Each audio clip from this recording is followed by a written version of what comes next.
Welcome to episode 184 of the Startup Show. Today, I am meeting with the CEO and co-founder of Swisspod, Denis, and we are talking about the EPFL and the Hyperloop team. We're talking about Swisspod and how they are actually developing in the last couple of months and in the upcoming months. And last but not least, we are talking about how Denis met with the legendary Elon Musk and talked to him. Thank you so much for watching and stay tuned for the video.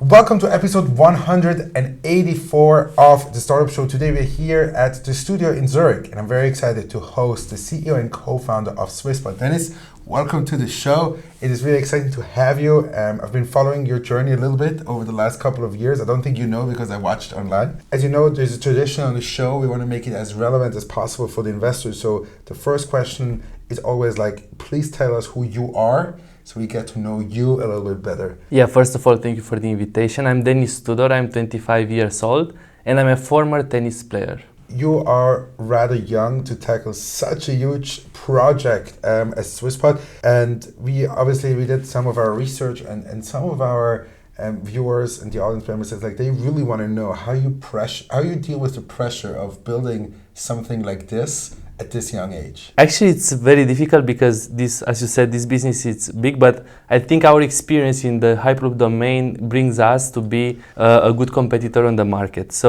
I've started with the Hyperloop industry since I was 21. Yes. When actually I was involved in the Rloop team. So since that moment, I've developed 3 different capsules, and now we prepare to develop the 4th one in EPFL with a new infrastructure. So I think this experience and the experience of our CTO, Cyril Denera, which also he was involved in the EPFL Hyperloop team, can bring us a plus relative to the other competitors. So tell me, like, how is it that, like, kind of like, what does it help you to have like this academic background now when you are like developing this Hyperloop?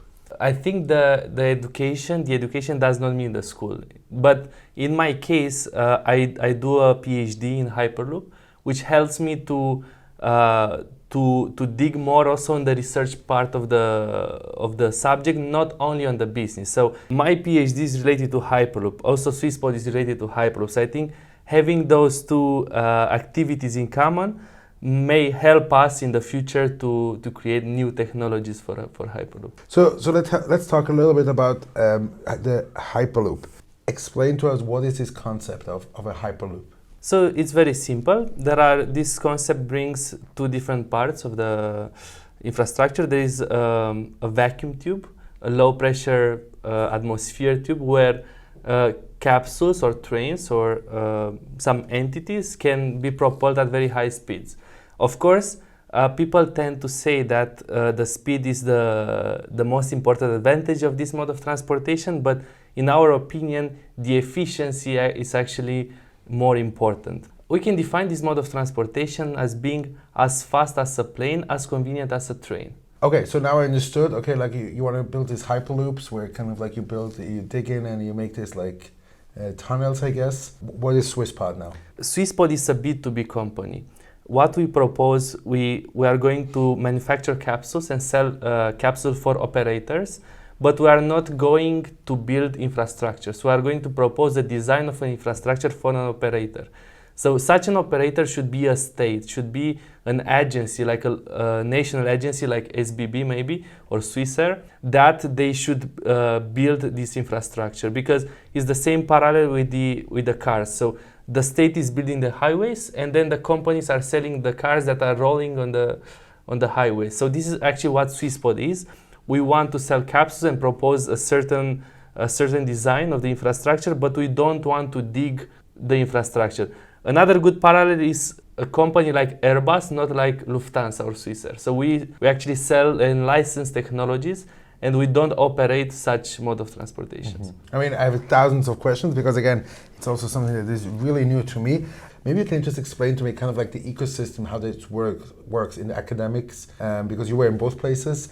and maybe give it a little spin into also like what you saw abroad in the Silicon Valley. Yeah, sure. So before coming in Switzerland, I was involved in Rloop team. So this team was a real special one because we created this team on Reddit. Somebody asked who wants to create a Reddit Loop team for the Elon Musk competition, and we actually managed to win the Best Design Award at the first competition, and then the Innovation Award, and then I came in Switzerland as a student, as a PhD student. So I came to EPFL and I created the EPFL Hyperloop team. ETH Zürich, they've been already to the competition, like with an edition before EPFL. Luckily, EPFL won at the first competition when they participated together.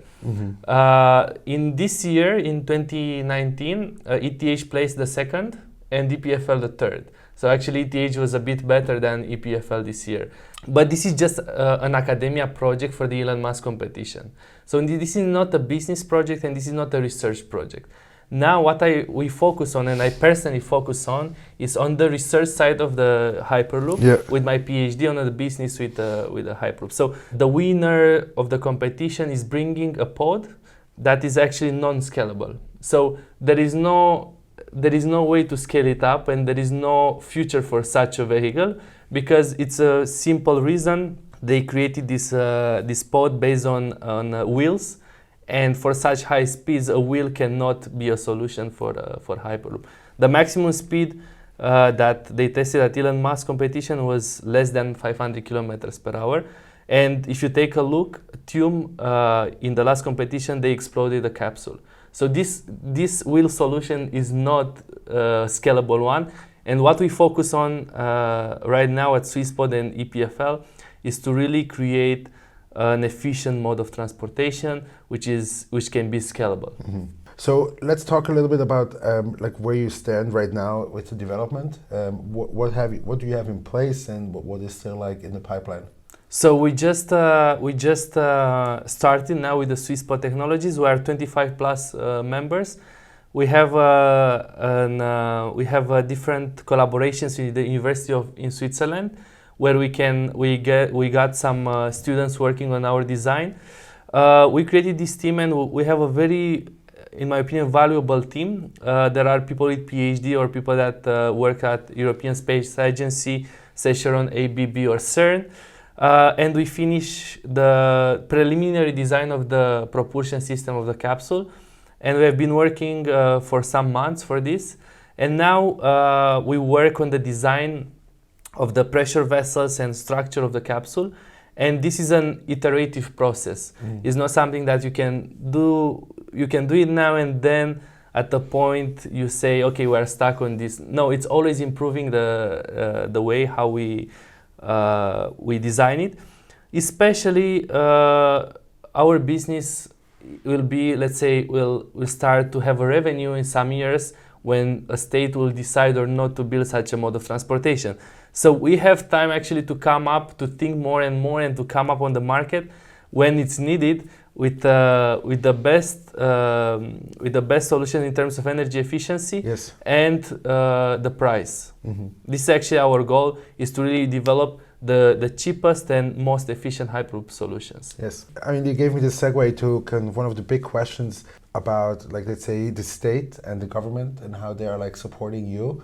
Obviously, like maybe specifically Switzerland, but like, what do you look at like a global scale? Is this something that like governments support at this stage? So at this stage, Hyperloop is in its infancy.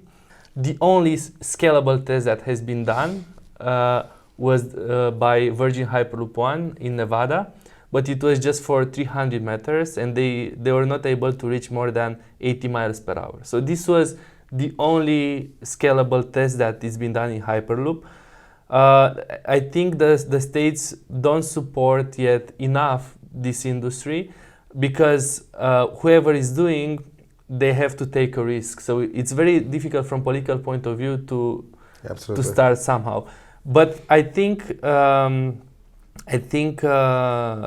Asia they already kind of decided to build it, which we are very happy with, because we want to place ourselves as being global, and we want to sell capsules everywhere, not just in Switzerland. Of course, Here we want to make it first, and we'll be very glad to be the first ones here, but we'll see. What would you say? I mean, one of the biggest challenges that I've heard considering the Hyperloop is the environment. Because again, like first of all, you have to dig like these big tunnels, and I mean, like it's a lot of funds that go into this. What would you say about this? Like, if you say like, yeah, like the environment is important to you, but like, how can you like make sure that like the whole project is in the long term more sustainable than what we have now? So this is a very good question, and I think the answer is not that simple.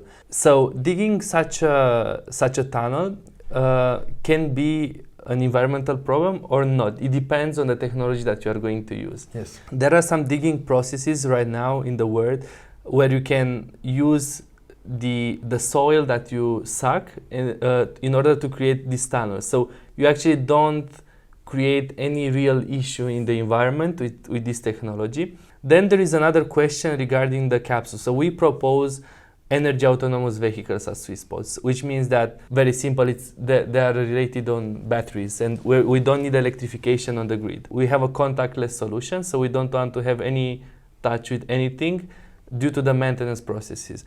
But this is also a subject of a geopolitical problem right now, because on the batteries, there is a material called cobalt, and this material can be found just on meteorites or in Congo. I think this industry is growing. For example, Tesla nowadays, they reduce from 12% the amount of cobalt in the cell to 4%. So if this industry will evolve, also for us will be a benefit in the future. Mm-hmm. But from CO2 emissions, we are talking here about 4 times less than an electrical car, for an average speed 10 times more. You're probably very much relying on big corporates to really lift up this project, because at some point, like these projects, even though if you're just doing the design, need some heavy lifting and financing. How would you say, do you feel that corporations such as SBB or ABB are supporting you in this endeavor? Our goal is to create these capsules, but we are able to design such a capsule, but of course we don't have a power to manufacture every piece of this capsule. Yes. So for that, we need to outsource some different subcomponents of the pod. I'm giving you an example. Like if you want to build a battery pack, you might design it. You might propose, like say, a wiring process or a BMS for the cells, but you actually don't develop these technologies. And what we want to do with these companies from outside, and we have some partners already, is to help us to bring those technologies together and to create, let's say, the whole integer of the capsule. I think the innovation, it does not mean to be an expert on a field. It means to be curious. That means to be creative and to have a bit more courage to put the things together. So what's on your left, what's on your right, to bring it together and yes. to create actually the product. So yes. This is what we want to do. And this is why we are seeing we're an innovative company. Where do you see currently, like when you look at like your entire project now at Swisspod, where do you see your biggest challenge? I think the biggest challenge is on the mentality of people. It's convincing people that this mode of transportation makes sense and it has real benefits from business point of view, also from tech point of view, from environmental point of view. And of course, it's a challenge for us that it's very obvious that this is a solution for high-speed transportation. So the flight industry will be actually affected from this Sure. point of view, and also will be a challenge for us to kind of fight with these agencies like flight agencies or transportation agencies, because they already have the market. So yes. I think this is the biggest challenge, but we need to understand that we are a complementary solution for trains and planes, and we don't want to compete with everyone. We just offer a new mode of transportation for the customer. I would like to ask you, like, where do you stand currently with the development? I mean, a lot of time when you work with startups and you talk to startups, they tell you like what their vision is, but like now status quo today, like what can you offer and what are you actually doing already? So for the moment, we actually have sized our propulsion system. We know how the design of a propulsion system will look like and the battery pack. Mm-hmm. And now, knowing this, we shape all the mechanics over. So we work now with a school from Yverdon designing the whole mechanics. And I think this process will take, the first iteration of this process will take at least another year. So after that, we'll be able to make the first prototype. From science point of view and from my PhD point of view, we already designed an infrastructure and a small capsule that can be propelled inside, and it will be a reduced scale model between Geneva and Zurich, 1 to 10. So we actually make a real loop of the tube, because if you have a loop, you can launch for infinite distances. Yes. So we want to test the reduced scale model 1 to 10 between Geneva and Zurich on that infrastructure. How long, just in numbers quickly for visualization, what does it mean? It says someone, I mean, Zurich, Geneva, you can even fly. So what would be the differences between flying, the train, and the Hyperloop? So I think if we independently take those modes of transportation, you have the problem with the price and the boarding time on the planes. So we offer a solution of 17 minutes between Geneva and Zurich for an energy price cost of 8 francs.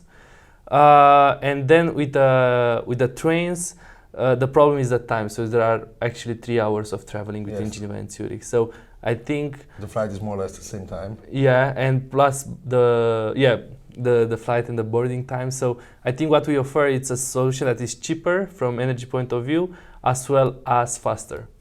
What is, let's say, one of the things that you do together also with other companies, and I'm sure you heard about 4Ocean, who is selling merchandise to kind of like fund the time between the launch and of the company till you actually can start selling the product. How is that going? It was actually a question that was asked several times by the audience to see like kind of like how this is going for you, like trying to fund some of the company with this merchandise. So I'm not sure if you saw on our website, but we had a marketing campaign. Yes. And it went, let's say, fine. We didn't raise that much, but I think the real gain of this marketing campaign was reaching 500,000 people, and mostly from Switzerland. Yes. So I think this was the real gain of the marketing campaign. Of course, it's a good idea to do it, but at this moment we really focus on the technology. For the shorter time revenues, we actually implement a software optimization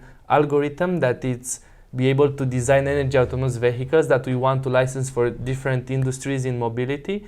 For example, electrical planes, electrical cars, drones, or even electrical boats. And this is, let's say, can generate a shorter revenue.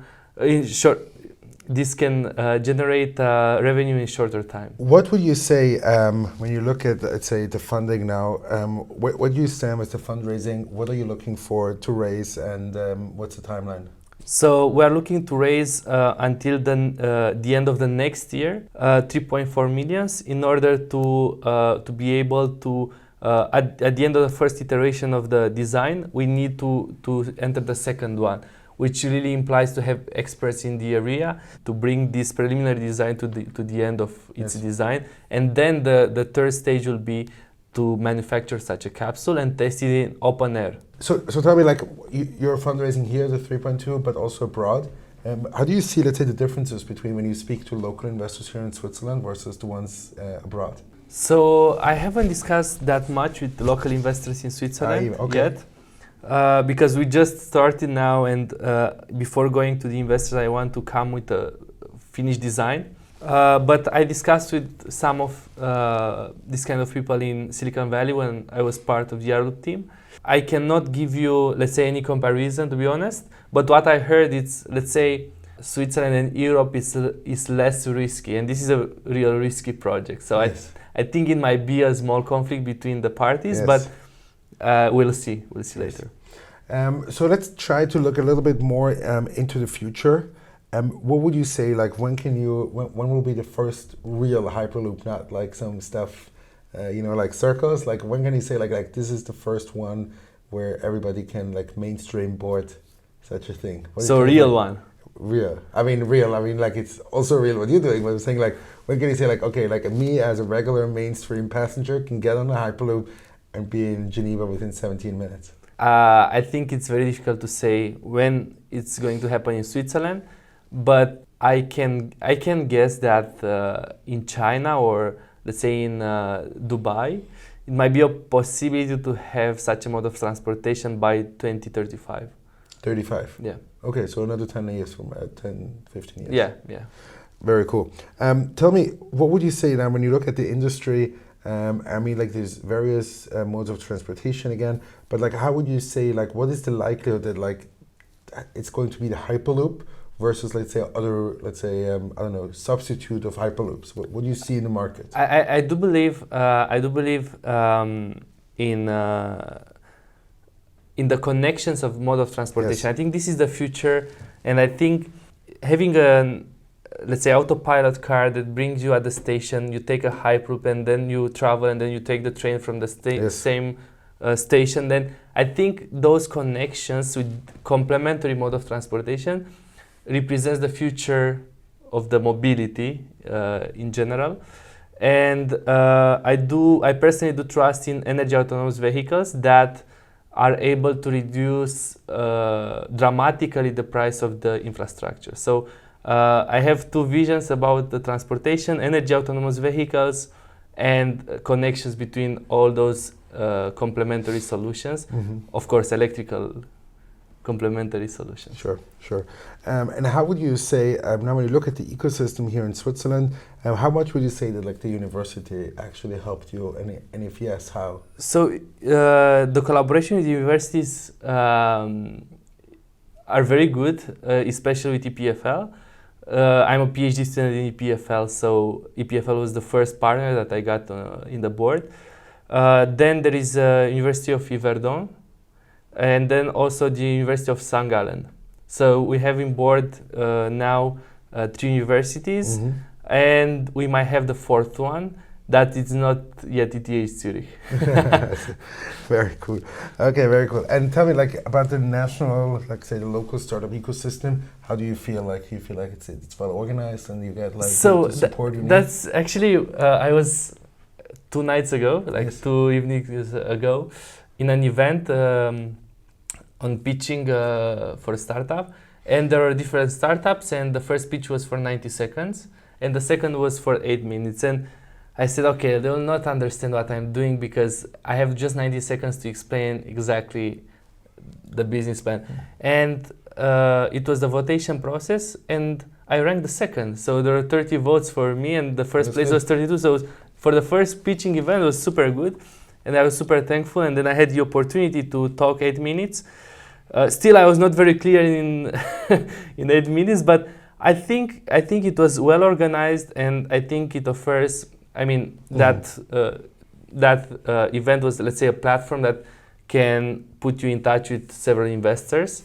And I think you never know when someone can appear from that pool of investors. So I think it's a good environment in Switzerland, the startup one, especially seeing the numbers, especially in the Alemannic area. I mean, I remember we met at the pitching event from Redefined Financial Services here in Zurich, also University of St. Gallen. And I think the one thing that stuck with me was that like the biggest challenge is not the actual speed, is like the acceleration.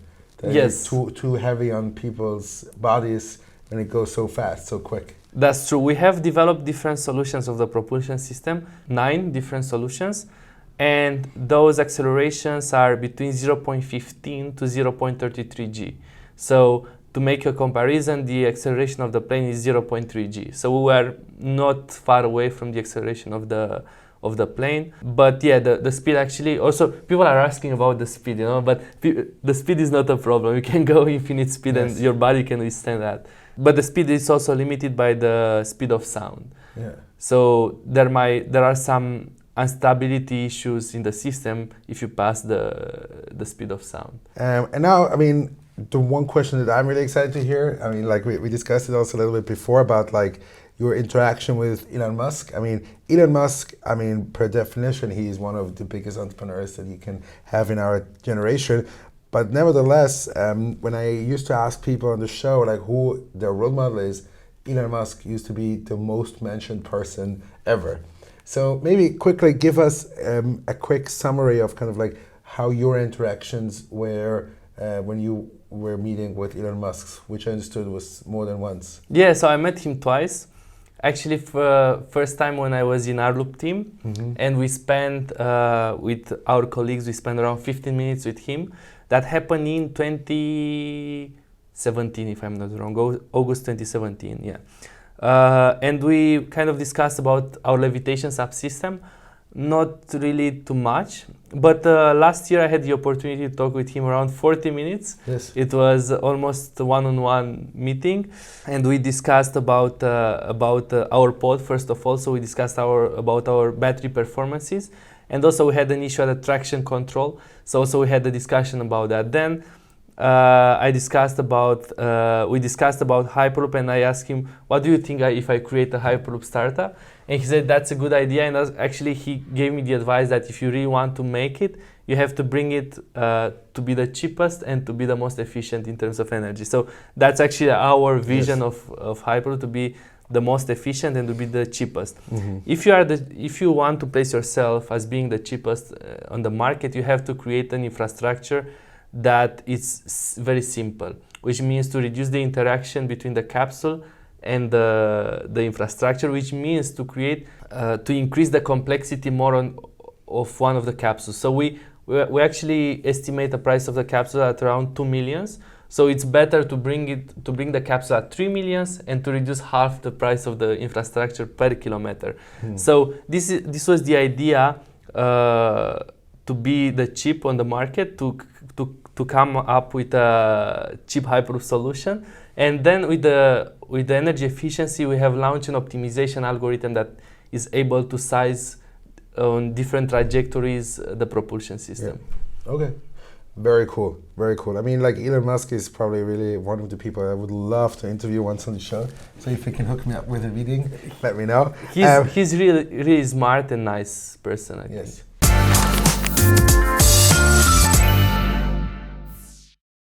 What are some tips for balancing work and life? I don't know. I don't have a personal life. I don't balance. Actually, I don't balance very good, so I cannot give an advice for that. Sometimes when I feel that I cannot work anymore, I'm just going out and play something. What do you think is the most important character in an entrepreneur? To trust in his product. What's important to you in an investor? To help more than money. What traits do you look for when you hire? Empathy. And the last one, what is your best selling strategy? Stories which imply people. Speed is killing the planet. It's time to focus on efficiency.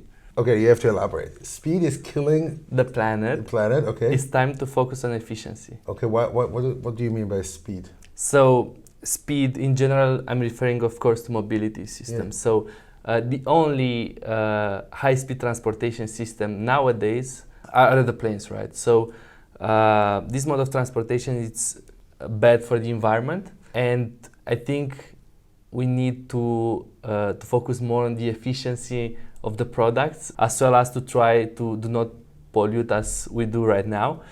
And then, of course, there is also, from social point of view, this message means that we have to take our time to develop things, and we don't need to be fast. I'm giving you an example. Like an adult tree, when it grows, let's say the child tree, it would not let the child tree to grow in a fast manner, because then the ratio between the air and the wood inside will not allow the child tree to withstand to bad weather conditions. So I think that's a very good example of efficiency versus speed. And you think, like, now a lot of startups are too fast, or yes, I think just in mobility? No, I think also mobility, and also from social point of view, and also in startups, I think this is a problem. Everything. Yes, speed is not everything. Dennis, thank you so much for being on the show today. Thank you, Cedric. Appreciate it. Thank you, everybody who stayed all the way till the end of this video. Make sure you stay a few more seconds so you see who is upcoming Monday, and have a great day. Hi, my name is Ran Baniel. I'm a co-founder and CEO of Dumatalk, and I invite you to join us and share with you the personal and corporate experience of a extraordinary startup I'm fortunate to share with a wonderful team. So we'll talk about Dumatok, about ourselves, about the Israeli ecosystem of startups, and about food tech and the food industry. Come join us, it'll be interesting.